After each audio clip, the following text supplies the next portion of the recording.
Welcome to Soul of the Story, Book 2, Chapter 2. I am your host, Tyler Attico. I am here with the magnificent, illustrious, incredibly talented writer, Kelli Fitzpatrick.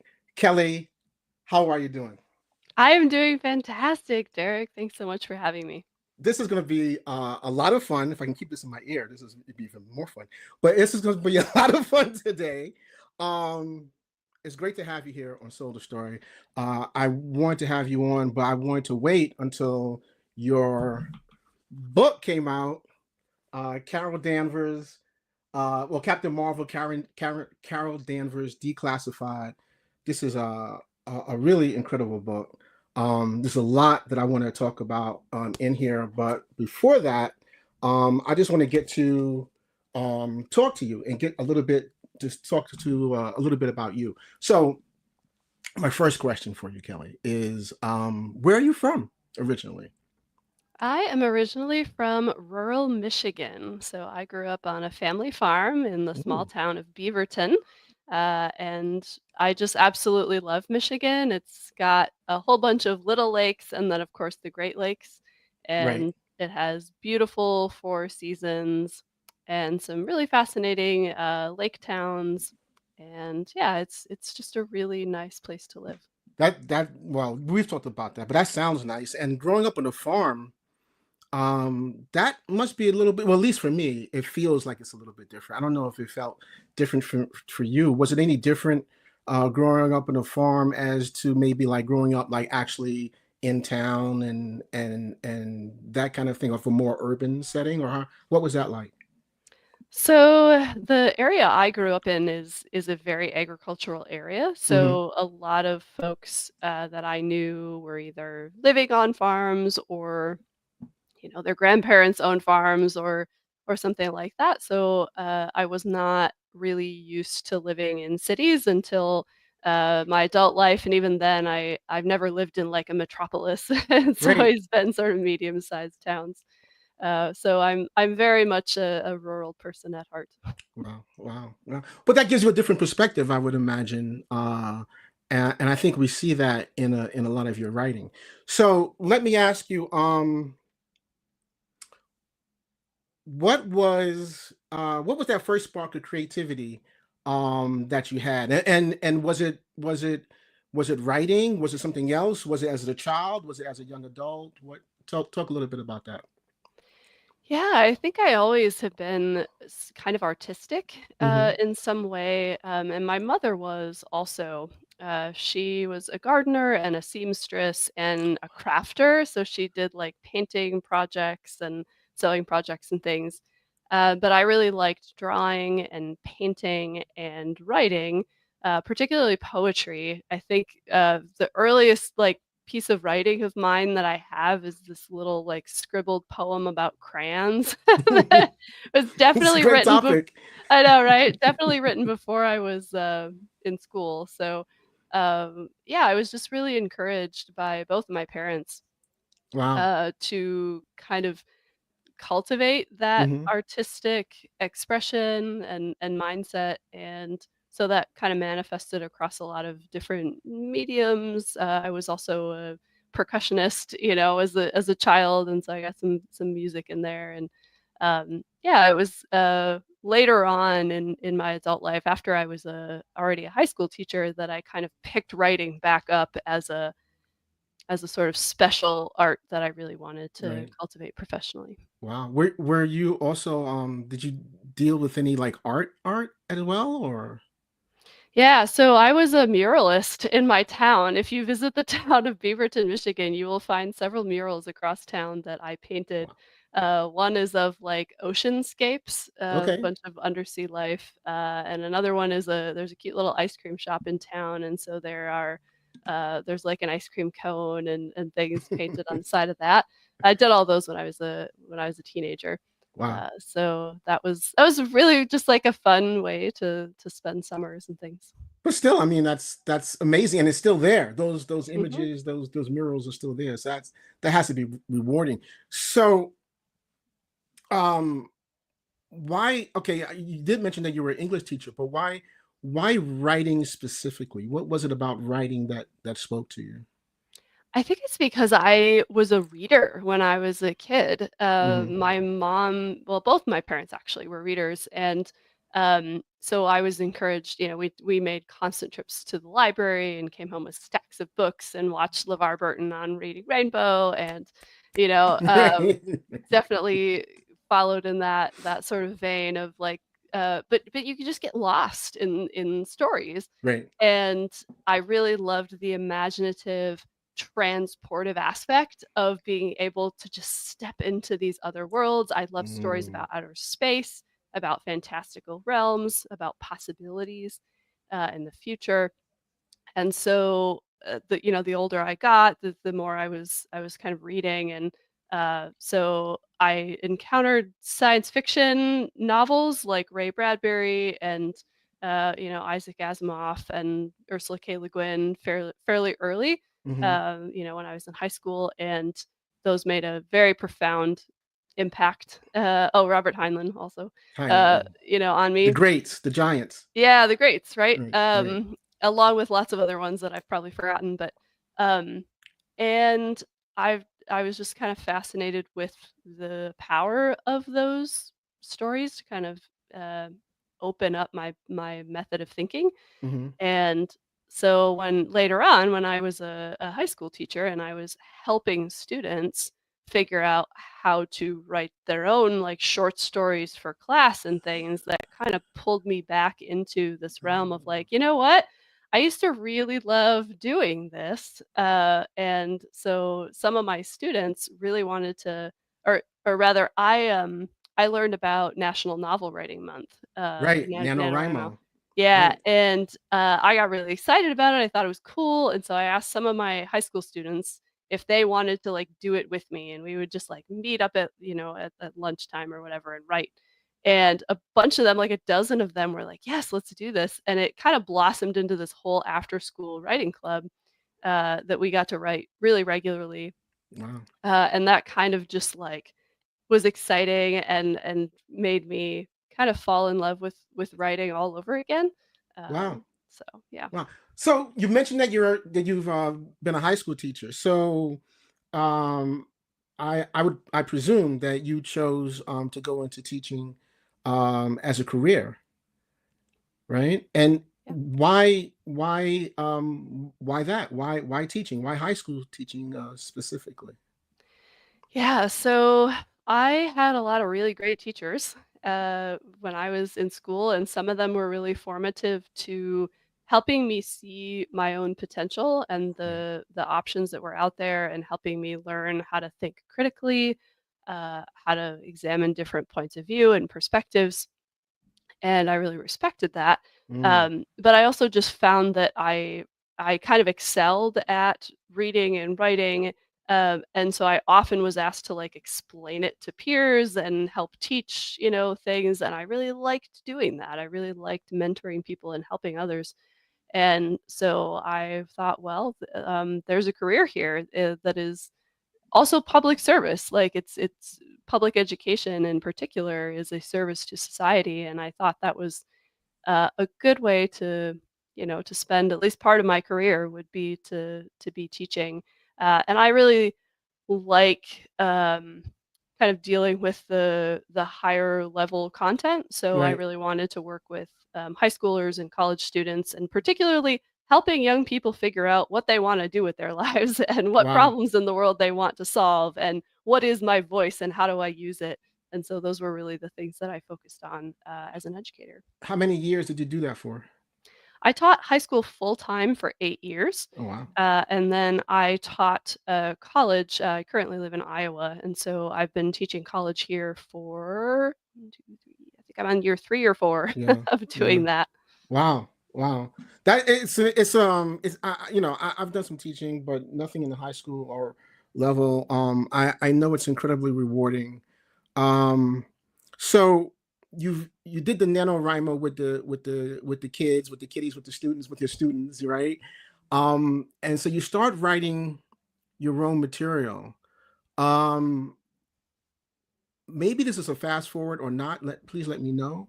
But at some point, you write a short Star Trek short story. So what was that like right after that? Was that soon after? Can you talk a little bit about that?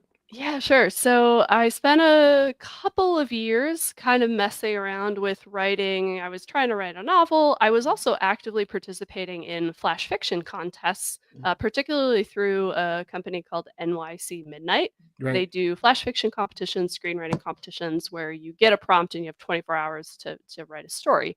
And it was really fun, and it helped me really hone my craft and write to an assignment, essentially.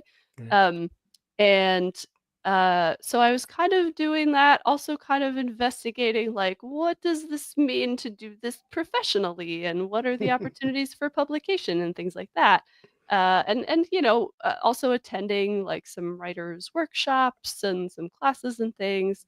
And then Star Trek put out this Strange New Worlds contest, and I was like, I love Star Trek.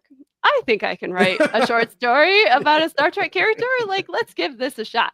So I did, and of course was one of the winners along with yourself, Right. and Right. got to be in this anthology. And so that was actually my first published story. Right. Was this Star Trek, tie-in That was story. 2016, and we share the fact that our first works was a Star Trek short story. Yep. So here's my next question, which I've been thinking about. This is really interesting. So you write this Star Trek short story, which is an amazing short story. And if anyone hasn't doesn't know about it or hasn't read it, you can find it. It's online, but you'd have to. It's only digital, so you could go like to Amazon or somewhere, and you can look for Star Trek: Strange New Worlds 2016 edition, I believe, Yep. and pick it up. And it's an anthology that we're both in, Mhm. and it's yeah, that's right. We are Strange New Worlds alum. That's interesting. Um, but what I want to ask you is from that that 2016 was the 50th anniversary of Star Trek. So that's why they brought back the Star Trek Strange New Worlds anthology. It was also when they had a convention at Jacob Javits called Star Trek New York. And you made a decision to go to that. So my question to you is what prompted that decision to go to that? Because here you are, you've lived all your life in the farm in this rural area, and right, and then you're Why going the to heck do I go to New York City? Okay, right, let me and tell was it you. your first time in New York Oh, it or was my first time in New York City. It was my first time in I had been to Chicago previously on family trips, but I had certainly never gone to a big city like that kind of on my own. I actually did have a friend along for the ride. So I wasn't completely alone, but um no, that was it was a huge decision, and it was motivated just by wanting to find community.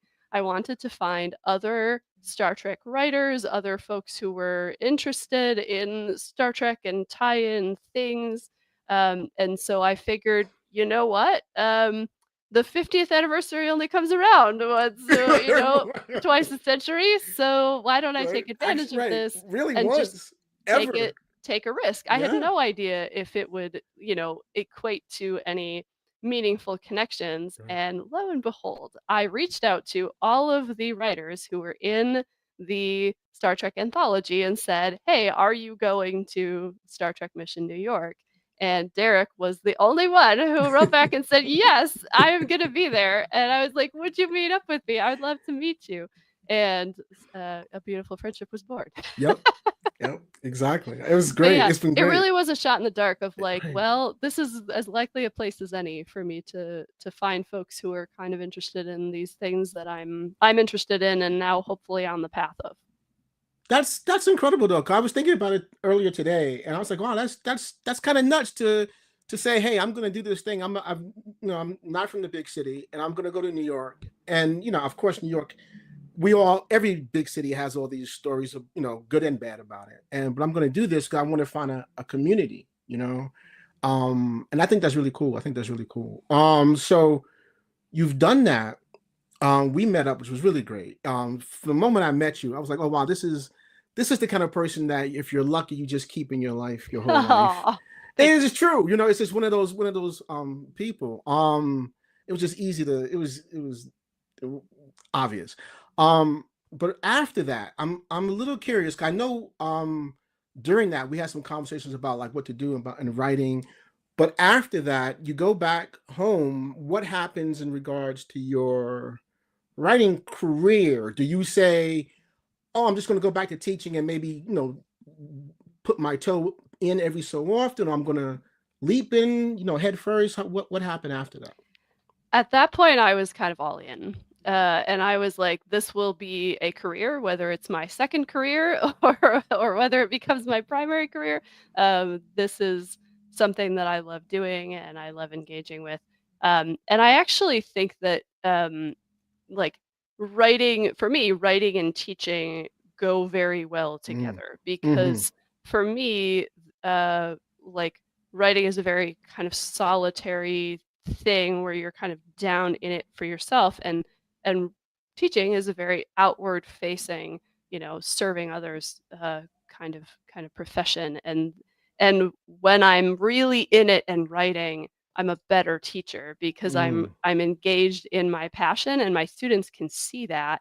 But then I also have like stories to share with them of like what it's like to really wrestle with a thing and what happens when you encounter roadblocks and what happens when you hit challenges and how do you celebrate your successes and how do you take care of yourself when you're, going after the things that you love. And so I think that it's made me a better teacher and vice versa. Like I really think That they kind of play well together. Yeah, that was what I was going to ask you. Is how has what has teaching taught you about writing specifically? Oh, I, one of the things is that a piece of writing is activated partly by the author's ideas and then partly by the reader who encounters the page. Mm, So so true. I have helped lots of students find reading material that resonates with them. And it's fascinating to see the ways that their interpretation of it really brings it to Mm, life. right. And I think without that teaching element, I'm not sure that I would appreciate that interactive element or the role of the reader in the of Mm, act of literature, right. the act of books, so much. But it's really special. A story is not really a story until somebody reads it. That's It's right. just It's not marks on a activated. page. You're right. Yeah. Yeah. So Yeah. so that's kind of it's really made me appreciate how reading and writing are interconnected. Wow. So I'm gonna just a little bit talk about something because one of the things that I've always wanted, one of my dreams that I've always wanted, is I've always wanted to have a community of writers, and I've always wanted to work with another writer. And I've tried that, but they've mostly crashed and burned. Um, I'm very fortunate that you and I were put together to work on something, and it just really, really, really worked out really, really well. Anytime we collaborate is really well, and I just wanted to ask you, what is it about just collaboration in general that you fear, that you enjoy? If there's anything you want to talk about in regards to collaboration. Yeah. So dittos on our collaboration is a special thing in this universe. Most Seriously. collaboration is more difficult than working alone. And Right. I think that's because writing is a visionary act. You have to imagine things that uh, other people can't see and then call them into existence Right. in the representation of language that will then secondarily evoke the reality again. True. And if you have different visions, then you are not going to be on the same page if you're trying to co-create something. Hmm. Um, and I think one of the really beautiful things about you and I working together, the times that we have been able to do it, is that our strengths somehow complement each other. Yeah. And so we can have kind of a shared vision, and then the way that we execute things kind of dovetails, and it ends up being a synergy. So the whole is greater than the sum of its parts. Whereas normally with collaboration, it feels like, if I had been the only one doing this, it would be a lot more coherent than whatever this duct tape thing is. But that's not the case. Yeah. If you're really kind of on board with the same vision, but I also think like your motivation and purpose for writing matters too, and being on the same page with that Yeah. helps a lot. Yeah, I agree. We've never, we've disagreed, but we've never battled in regards to egos, or battled in regards to who gets to write what, or who gets this or who gets that. Our joint goal and dedication has always been first to the project, Yeah. and then how we can address that in the best way possible. Again, not necessarily for us, but for the project. And I admire that. I treasure that with I you. also think, just to add something to this, that like uh, you have to work with folks who have a certain level of professionalism, and Yeah. you have that. And you so, have that. Yeah. So yeah. so that also makes this, Yeah. work. So okay. So this is your first gig, which leads to others. And now you're writing, and you establish yourself not just with that one single Star Trek short story, but you establish yourself with Star Trek Adventures, Mhm. with numerous other short stories. You want to talk a little bit about your other work outside of Star Trek, and other work that you've done? Yeah, so as you mentioned, I got the opportunity to write for the Star Trek Adventures RPG, tabletop role-playing game. Line editor is Jim Johnson, and I had have really enjoyed every single project I've worked on Oh, for that. It is creating new Star Trek content for players to pick up and create their own worlds and campaigns and exciting stories, and literally living Star Trek, at a table with friends, which is awesome. right. And Jim is a fantastic person to work for. He's Totally. very encouraging, as you know, to kind of allow the writers to really follow their vision, and that's really awesome. And then I've also got the privilege of writing lots of short stories for anthologies. So I have one of the recent ones behind me here. This was for Baen Books. This is a space western All right. Yeah. anthology called Last Train Out of Kepler 283C. That just Uh, came out, right? yeah, in November. And Okay. I get to write about an AI space tractor who goes rogue and has to be like, tracked down by some bot wranglers. It I was so fun. Um, love it. I yeah, love it. and so yeah, various different, some themed anthologies. Right. I've written some literary fiction for journals and magazines and things. Had a couple of poems published, although I don't generally consider myself a poet. And I also really enjoy writing essays, academic Yeah. essays, Yeah, cultural analysis.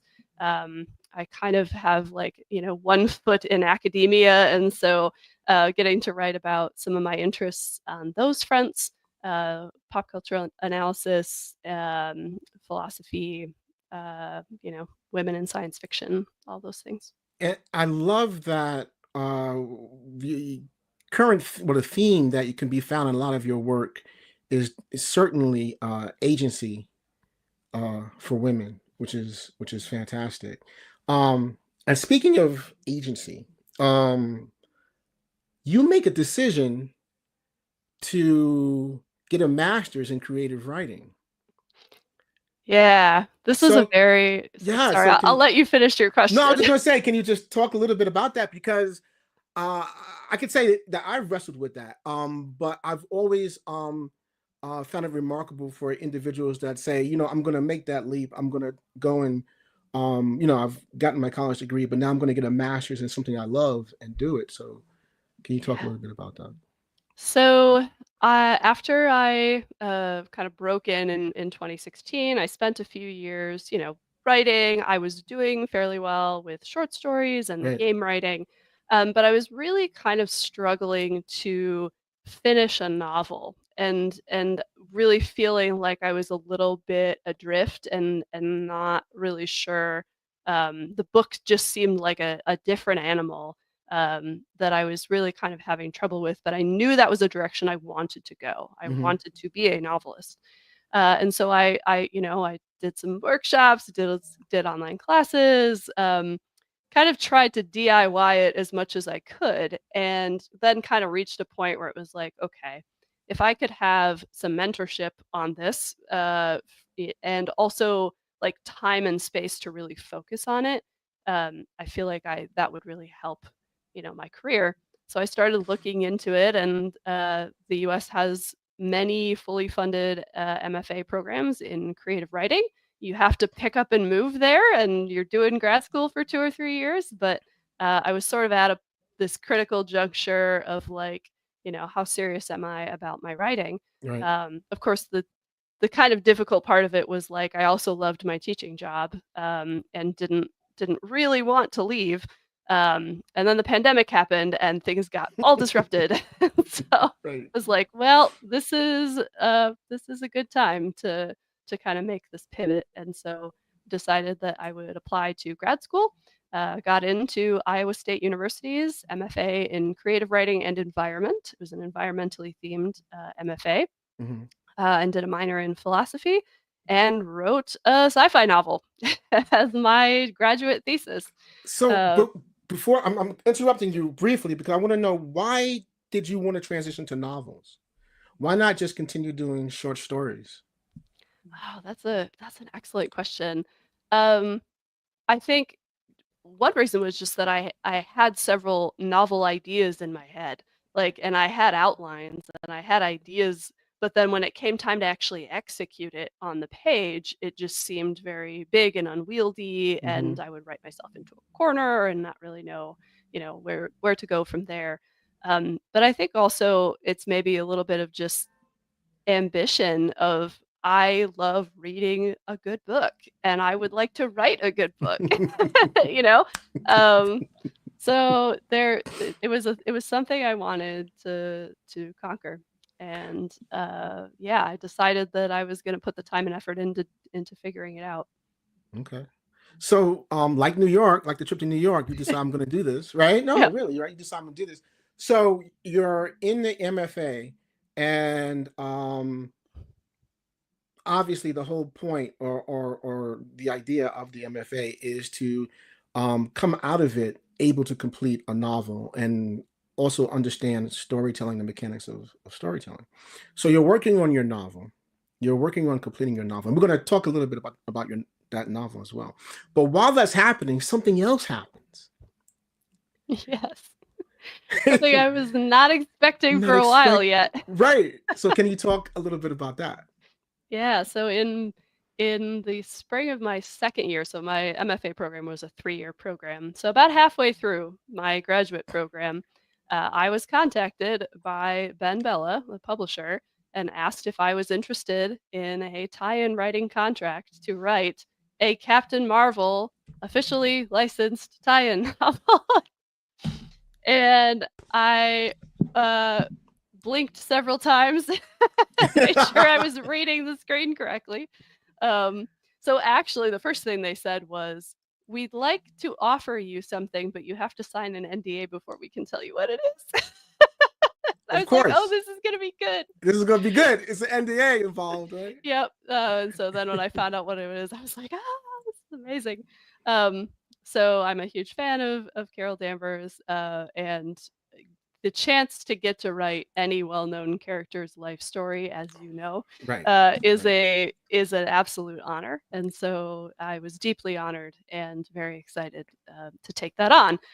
The timing of it was interesting though, because I was in the middle of writing this other book. Grad school is also really intense. You're required to teach as part of your program. You're taking a full class load and writing a novel.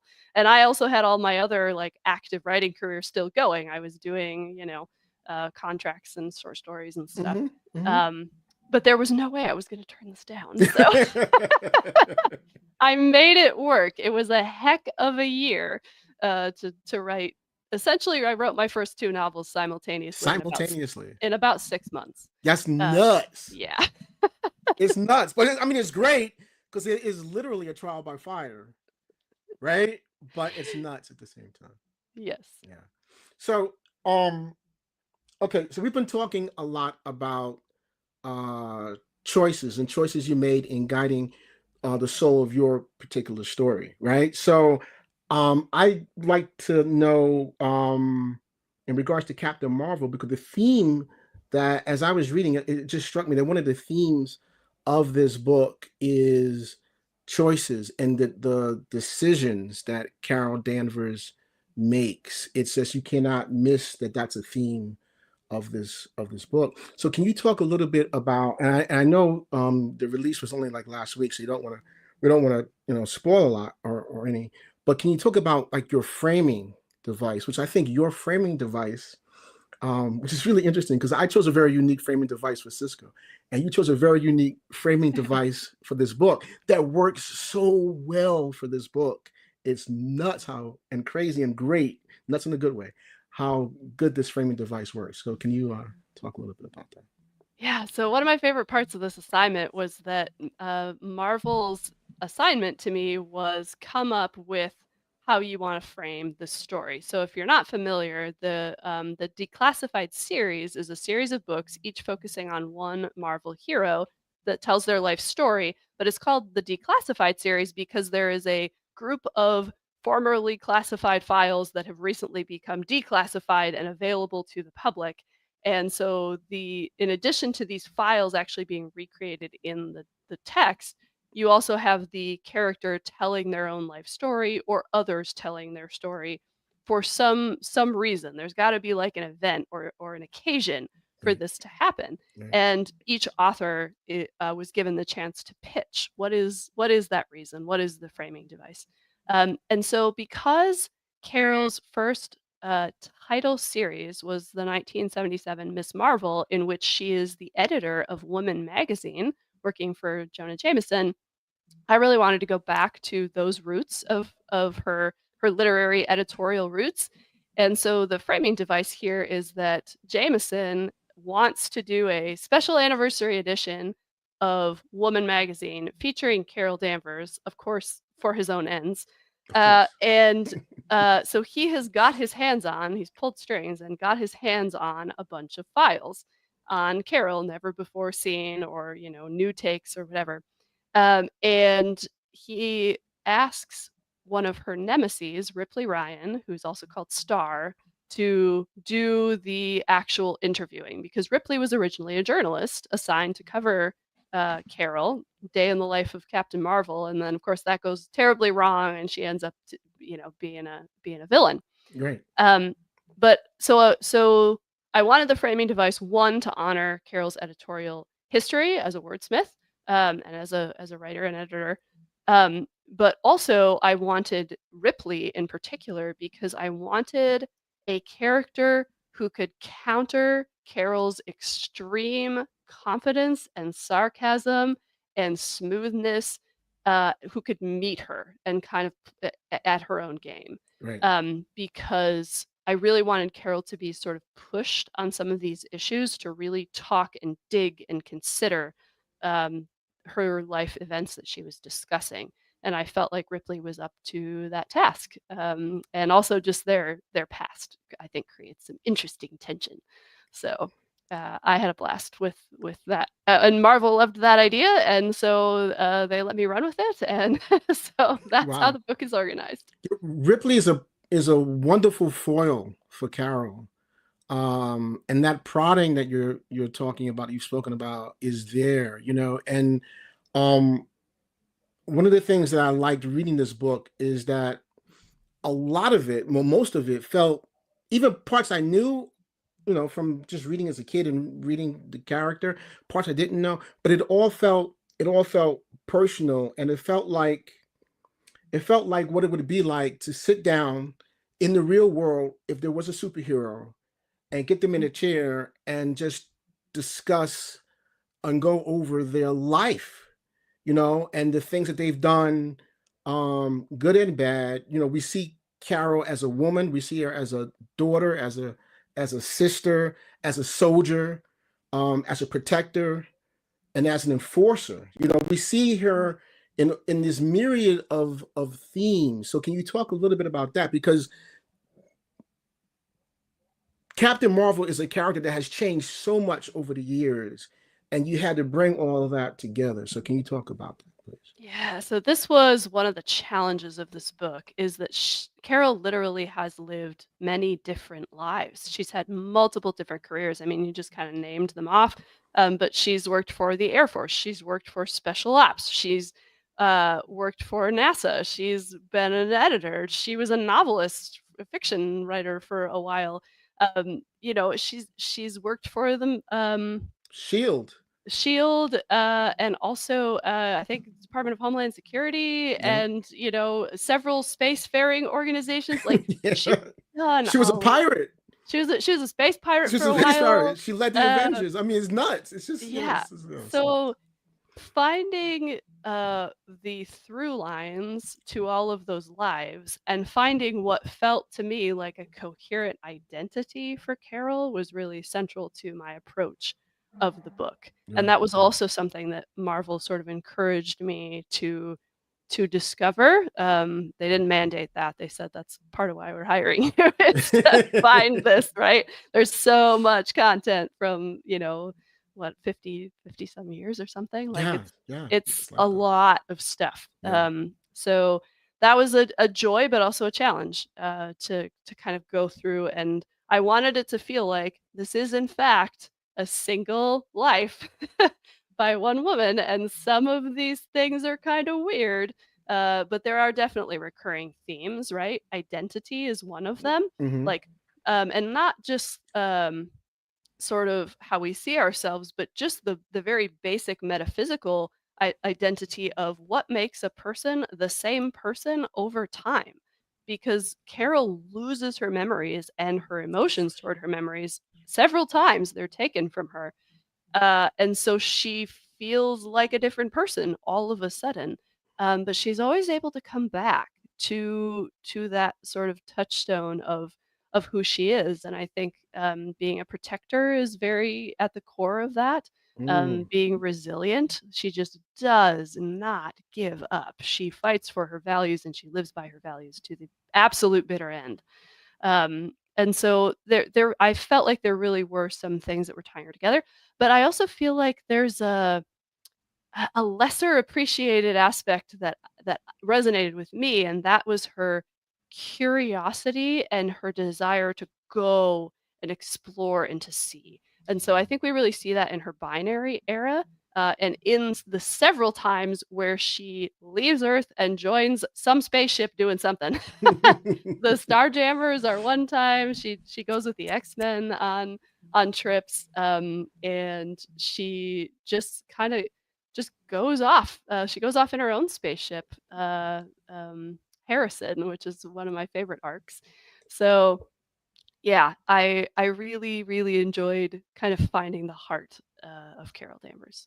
Yeah, I remember as a kid reading the character, and I was like, "Oh, wait a minute, this is the same." I think that's how I first saw her, was like as a star when she joined the Starjammers. I was like, "Wait a minute, this is the same person? This is what? Huh?" And but that's what Marvel does, right, with Yep. characters. So, and I remember as a kid trying to follow her through her life journey, which is extremely interesting. I want to ask you, in the process of this, was there any surprising or little known facts about Carol Danvers that stood out for you? Yeah. So Space Pirate was one of them. I Okay. hadn't previously known that little detail about her, so I really, really loved reading the Starjammers. Um, let's see, other little known facts. Um, the the particulars around her fiction writing career. Oh wow. Right. There's a one-off issue that is, I think, is it called? Ugh, I'm not gonna remember the title of it now. Um, But anyway, a child gets a hold of her novel that is about her time as binary and can kind of manifest that reality, and he's like bringing some of that into New York City. But we kind of get a little glimpse into her as a fiction writer, writing about her space travels, and so that was a little gem that I hadn't previously come across. But you know what? Can you talk a little bit about that? Because that just, the fact that you had to absorb all that material, because before you could write her, you had to know her and understand her, and before you could know and understand her, you had to, so can you talk a little bit about that? Yeah, so the research for this was comprehensive. I had to go back through. I mean, the assignment was cover all of the relevant history of Carol Danvers through the entire Marvel Comics canon. Full stop. So Right. like not just her named series, but the Avengers, the X-Men, like all of the Marvel events, and the battles Civil and War, everything. all that. Everything. Right. And so I had to go back and sort of systematically read or reread all of these major arcs. And so I had a system. So Marvel gave me access to the comics itself, or the library. And then I had a system in Google Docs where I had a document for each comic series, and then I had an entry for each issue, and I took very detailed notes about what events were in which issue because I knew I was going to have to come back to several of them again and again. There are a couple of really key sort of turning points, in her history. Right. But I was also charged with pulling image suggestions for the book itself. So, as I mentioned earlier, it's not a regular novel. It has media Okay. pieces. So, like, this is a poster, and that's a little shield image there, and this is the medical report. And so for each of these media pieces, I wrote the text part, but then I also had to like screenshot the image from the comics that I Oh, wanted and then wow. describe for the graphic designer, please make this look like, a newspaper headline or front page, or whatever. And so that was fun, but it was also I had to cite everything. Like I pulled Right. this from this image, from this issue, this page. So Wow. it was, all of that had to still fit into the timeline of the. Yeah, and it's, I mean, and just for anyone that hasn't picked this up yet, I would definitely suggest it. And I mean, there's got to be 100 or more pictures in here. Oh, there's way Um, more than that. yeah, yeah. I mean, it's like almost every page, or just about every page. Yep. Also, what I find interesting is that a lot of this is written, is not just a straight interview. So a lot of this, as you just mentioned, is files. Some of it is it looks like someone's on their phone looking at information about Carol, or on a blog, or when she was blogging. And so there were just so many different mediums that you chose to step in and out of. And I think for me, what that did was it made the entire book fresh and new almost every page. So can you talk a little bit about that, and the decision to do all these different mediums? That's really cool. Yeah. So the idea to do all the different media pieces was part of the concept for the series. So that was part of the assignment I was given. However, which media pieces, what format, what are they about, and where do they go, and what do they look like? Basic description of what they look like. That was all on me to Right. determine. So I worked with my editor at Ben Bella, Elizabeth Smith, and she helped me. So I had to put together like an outline of what I wanted to do for the whole project. But then I sort of worked with her on, okay, here's the types of media that I'm thinking. And we Mhm. wanted a few that were like kind of unique to Carol. So we have like flight logs in here that are not as much featured in the other books because Carol is a pilot. She's in the Air Force. And so there were a couple. I think there's like a schematic of her spaceship in here that I really wanted. And so there are a couple of like special ones. And then there are kind of the sort of journalistic things that you might Right. expect But there's also, you're going to see little sprinklings of my experience in academia. So there's a transcript from a talk from a philosophy lecture in here. There's a proposal for a NASA project. Yeah, like there were some new formats that we were able to kind of work in. So what I did was they asked me for an outline up front, and so I had to break it into chapters. I had to list every major event that was going to be covered in that chapter from her life. And then I sat down and went, okay, of these events, what are some of the cool perspectives and behind the scenes texts that might have existed around these events that I could then recreate? Mm, We were not fabricating facts, like we're not inserting new information into the canon. I was mostly recasting the canon in like new media pieces and right. stuff that was probably around the event that we just maybe didn't get to see directly in the comics. There are a couple of media pieces that are directly transcribed from the comics because they were just so iconic. So like her first blog post, Right. we decided to just kind of take that and put it in the book because it's perfect. It's a media piece in and of itself. And there's so much name dropping and so many cameos, which is part of the Declassified series, is that it really connects the Marvel universe and shows that I think it tries to lend a sense of reality and real world ism, I guess, to comic books, and kind of flesh out these characters. Was there any original artwork done for the book? Um, depends on what you consider artwork.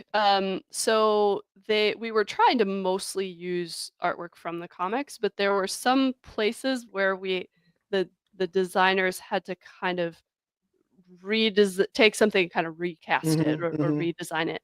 Um, I am absolutely thrilled that we got to use an actual NASA image of space Oh, in wow. this book in chapter 4 Wow. when I'm talking about her space travels. Right, right. So I'm that's like one of my favorite parts of the book. Um, Wow. so yeah, that was really enjoyable, and the her relationships with the people around her Hmm. were really important to explore in this, and I wanted to make sure that I was pulling different voices. So Mm, Iron Man's voice, you're gonna hear it a lot in this book. right. Wolverine, He's in it, um, right. Rogue shows up quite a bit, and some of her like really close friends like Spider Woman, um, you know, have a major role in this. What do you hope, or what would you like for fans to get out of this book? Okay. Uh, First and foremost, I want them to be inspired by Carol's character the way that I am. Mm, So I find her to be an inspiring person in the way that she rises to the challenge, refuses to be overcome, doesn't stay down no matter what happens. She just keeps going. Um, and also that she's just an amazing career woman who's had all these different careers and has just excelled at so many different things. I just find that really impressive. so Um, I'm sorry. No, oh, go ahead. but second, I'm hoping I really tried to write this book in a way that a longtime die-hard comics fan can pick this up and really enjoy it. There are lots of little um, I don't know if they're necessarily Easter eggs, but there's little tiny references There are a to lot. Yeah. um, Yeah. stuff that you're only gonna catch if you really know the comics really well. But I also wanted to write it in such a way that if you have no experience with Marvel, you don't know who Carol Danvers is, you can still pick it up and really enjoy the story of this woman's life. Yeah. If you had an opportunity to sit down with Carol Danvers, what would you ask her? I would probably, first of all, ask her, "What's the coolest thing you've seen in outer space?" Right. But on a more serious note, um, what advice do you have for people who find themselves knocked down Mm, or despairing? How do they get back up? Because I think that's the thing that she knows how to do better than yeah. anyone. Yeah, she's done a lot of that, and we could use some of that advice these days, I think, Yeah. right? So yeah, definitely. Wow. Woo. Okay, so you've answered a lot of my questions, more than I thought. You answered a lot of my questions in regards to Carol. What did this experience of writing this book, of writing two books at the same time, what did that do for you as a writer, as a storyteller? Did that well, what did that do for you? Just tell me, talk to me. What did that do for you? Um, it's a heck of a confidence boost to Right? finish 2 books in that short of a Right? No time, imposter you know? syndrome here, right? Well, I didn't have time for it. Like, any doubts I had, as soon as I signed this contract and had the conversation with my grad school mentor, my major professor, and was like, "Okay, I did a thing. I can't tell you what it is, but I have this big project that I'm working on now," you know? There was no more room for doubt. There was no room for questioning, "Can I write a novel? Can I do this?" It is just, "How do I physically do this?" Right. And just get down to it. And so it was kind of freeing in a way to, I kind of just could sweep all of that off the desk and say, "Well, we're here now," because this was one of my very high life goals, was to write an officially licensed tie-in novel for a property that I love, and um, it came sooner than I thought, but it was it was like, "Okay, we're here Wow. and we're doing the thing now." On a more sort of like detail level, I learned how to outline a novel. So Mm-hmm. both of the books that I wrote at that time, I sort of used the same process. Marvel required quite a comprehensive chapter by chapter outline, and so I sort of adopted that for the other book that I was working on. I learned how to plan, like, this chapter is going to be 5,000 words, and how to actually, chunk out a project that is this big. I learned a lot of revision strategies, because as you know, when you get an entire book back with comments Oh. all the way through the whole 70,000 words, it can be really intimidating, of like, Yeah. where do I start with this? And my editor was fantastic, but that was kind of a thing I had to figure out, like, how do I approach this? How do I manage this? And I had some really great friends who offered me advice. Derek, you were one of them. But David Mack is another good friend of mine, who he let me pick his brain about revision strategies. Howard Weinstein is another one, and so that author community that we were talking about Mm-hmm. earlier, It's a, it's absolutely it essential is essential. to success. I also just want to call out that my grad school advisors were extremely patient and were willing to kind of give me the space to pivot, because they recognized how important of a career milestone this was for me. Um, I want to ask really quick. Did you print out your for revisions? Did you print out the entire manuscript, or did you do it all on, like, on screen? For early revisions, the ones where it was like I sent a rough draft and then there was feedback that came back, I Right. ended up tackling those chapter by chapter, and I did Same. end up Yeah. often, especially if there were any organization or uh, like order issues, I would Mm-hmm. print it out and lay it out across a big table so I could see the whole thing at the same time. And then I could label stuff, cut it up with scissors, tape it back together, whatever needed to happen. We actually ended up doing that with, I think it was chapter 3, completely got cut apart and changed. Wow. Um, and yeah, some of them, if it was more just like, line edit things, then I can do those on a screen. But some edits, you require paper. So I have a secret, or something that I really want to admit. As I really like this book. Yay! I really like this book. And as much as I like this book, I really like your own novel that you're working on. I mean, I really like that.